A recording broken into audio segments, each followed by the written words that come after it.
Umat Tuhan yang terkasih dalam Yesus Kristus, Shalom. Jumpa lagi pada renungan malam saat ini.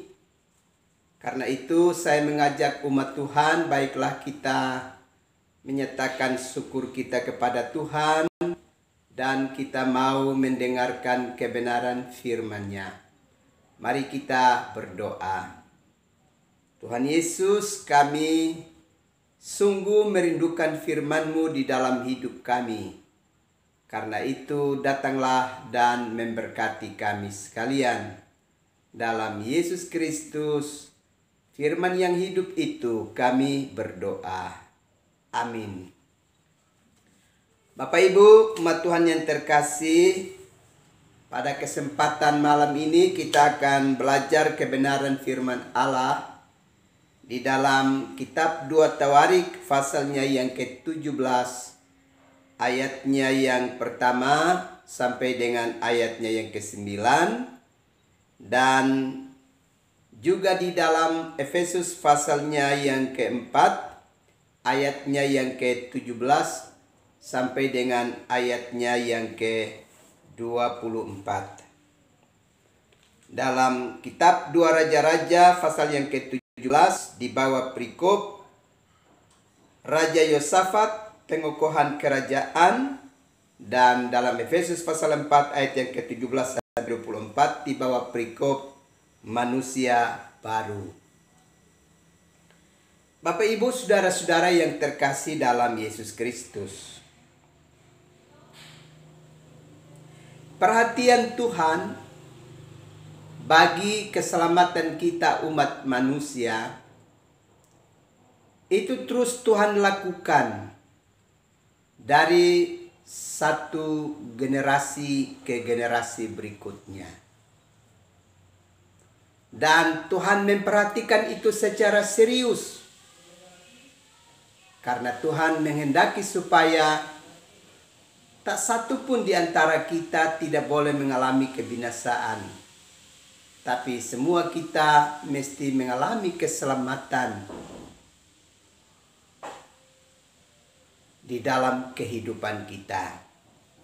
Dan siap untuk memasuki kekekalan, untuk hidup dalam sorga rumah Bapa yang sudah Dia sediakan bagi kita sekalian.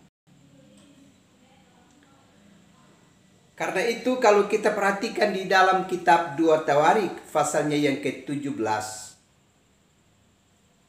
maka di sana kita memperhatikan bagaimana Tuhan memakai seorang pemimpin dalam kerajaan Yehuda. Dalam hal ini adalah Raja Yosafat,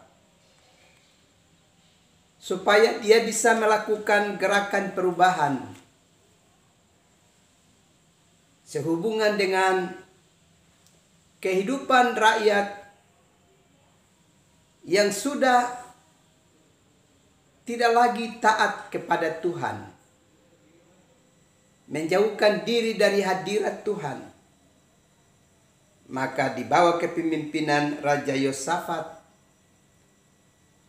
dia mau mengembalikan kehidupan rakyat untuk sungguh-sungguh setia dan taat kepada Tuhan. Dia mau mengembalikan rakyat supaya kembali kepada tahta Daud, bahwa manusia tidak boleh menjauhkan diri dari hadirat Tuhan. Karena itu berbagai usaha dan upaya dilakukan oleh raja dimaksud, di mana dia bergerak untuk menghancurkan mezbah-mezbah penyembahan kepada Baal, dan juga dia mengutus para stakeholder yang terdiri dari para pimpinan dalam kerajaan, juga para imam, supaya memasuki menjelajahi desa-desa, wilayah-wilayah untuk melakukan berbagai pengajaran, untuk mengembalikan hati dan hidup dari rakyat terikat kepada Tuhan dan memiliki perilaku-perilaku hidup dan tata krama hidup yang berkenan kepada Tuhan.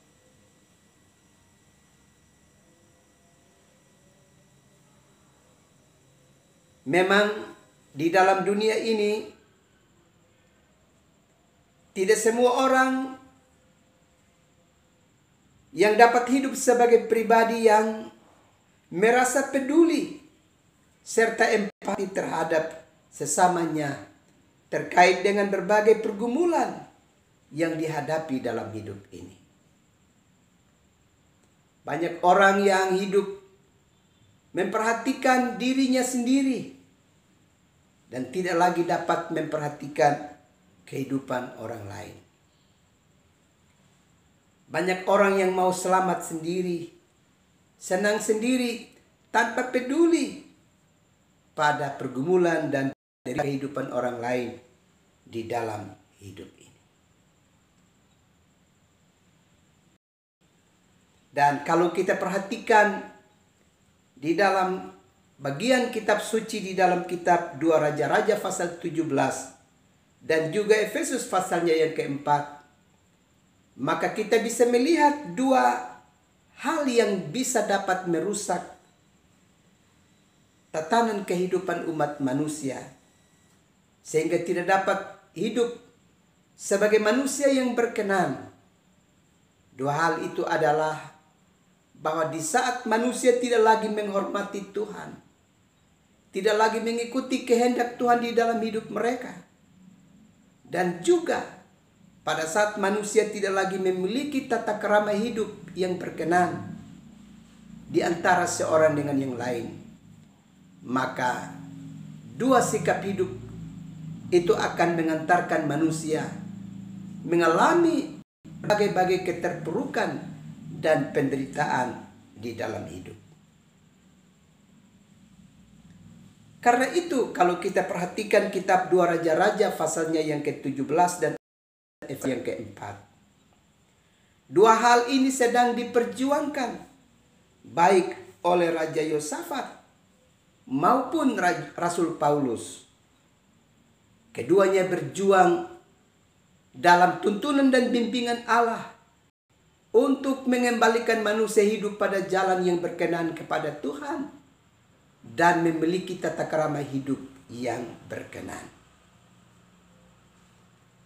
Dengan demikian, kita tentu berharap bahwa hari ini kita juga membutuhkan pribadi-pribadi yang memiliki kepedulian dan berjuang untuk bisa menolong sesama umat manusia untuk kembali hidup pada jalan yang benar dan menghormati Tuhan serta memiliki perilaku hidup dan tata krama hidup yang berkenan kepada Tuhan dan juga sesama umat manusia di tengah-tengah kehidupan dunia di hari ini.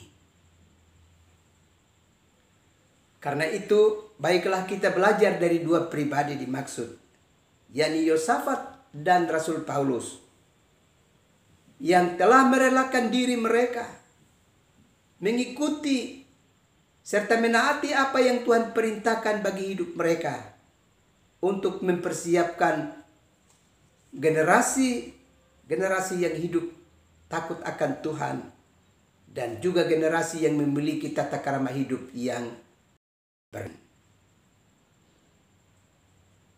kiranya kita adalah pribadi dalam kelompok ini yang masuk dalam perjuangan ini, supaya kita pun turut berjuang dan mempersiapkan satu generasi kehidupan yang menghormati Tuhan dan memiliki tata krama hidup yang berkenan di tengah-tengah kehidupan dunia ini.